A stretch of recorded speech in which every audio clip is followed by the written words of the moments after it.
জাহান্নামের ওপর দিয়ে বানানো ভয়ঙ্কর একটি সেতু, যার নাম হলো পুলসিরাত। বিচার দিবসে প্রত্যেক মুসলমানকে এই সেতু দিয়ে পার হতে হবে। এটি হবে চূড়ান্ত এক পরীক্ষা। এই সেতুটি জাহান্নামের ওপর দিয়ে বানানো হয়েছে, আর এই সেতুর শেষ প্রান্তে থাকবে জান্নাত। যে ব্যক্তি এই সেতু পার হয়ে যাবে সে ব্যক্তি জান্নাতে চলে যাবে, আর যে ব্যক্তি পুলসিরাত পার হতে গিয়ে নিচে পড়ে যাবে সে ব্যক্তি জাহান্নামে চলে যাবে।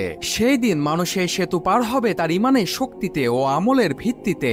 দুনিয়ার জীবনে যে যত বেশি আমল করবে তারা খুব সহজেই এই সেতু পার হয়ে যাবে। মুমিন ব্যক্তিরা এই সেতু আলোর গতিতে পার হয়ে যাবে।